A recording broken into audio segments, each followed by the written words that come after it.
bien, je suis David Bradesi, facteur d'orgue à Tours. Et alors, le métier de facteur d'orgue consiste à fabriquer des orgues, à les entretenir, à les restaurer si besoin est. Alors, dans le cas présent ici, on place un orgue quasiment neuf, c'est-à-dire que c'est un orgue dont on a une base existante, quelques éléments qui datent de 1853.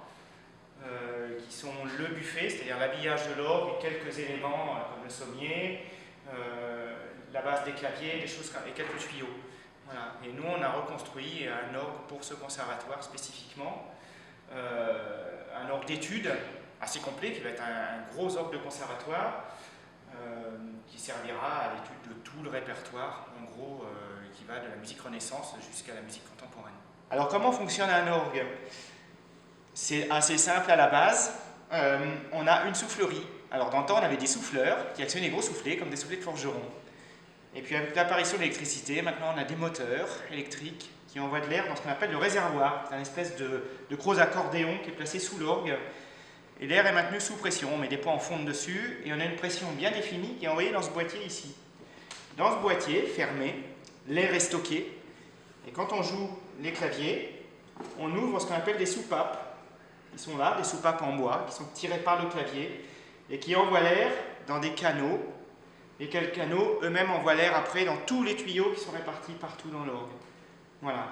Donc après, de chaque côté de l'orgue, on a des boutons là qu'on va tirer, pousser, et qui vont sélectionner les rangées de tuyaux. Donc c'est un peu comme j'aime le dire, l'ancêtre du synthétiseur, c'est-à-dire qu'on choisit les sonorités de l'orgue en fonction des boutons là qu'on tire ou qu'on pousse de chaque côté, qui permettent de jouer des sons très doux, très fort. Il y a des différentes harmoniques, puisque l'orgue est le seul instrument qui reproduit toutes les harmoniques de la musique, c'est-à-dire les octaves, les quintes, les tierces, les neuvièmes, les septièmes, etc.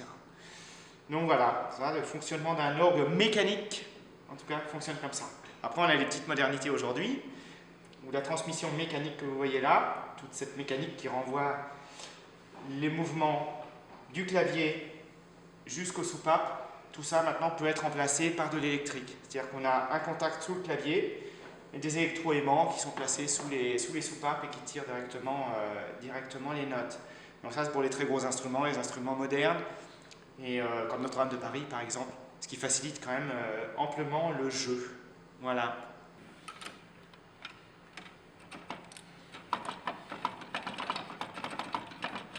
Et voilà. Et là, tu peux nous expliquer ce que tu fais vite fait? Alors là, en fait, je suis en train d'atteler la mécanique. C'est-à-dire qu'on a le clavier qui a une certaine division, c'est-à-dire qu'il fait cette largeur-là, en gros, et le sommier qui, lui, est 2 fois plus grand. Donc on renvoie le mouvement, il va aller d'ici, il va partir de la note ici, et qui fait correspondre la touche du clavier, hop, et qui renvoie le mouvement vers la soupape correspondant à la touche du clavier. Donc voilà, ça permet de répartir les notes du clavier vers le sommier. Et moi je suis en train d'accrocher toute la mécanique parce que quand on transporte un orgue, fatalement, il faut tout redémonter ce qu'on avait monté en atelier et préparé avant. Voilà.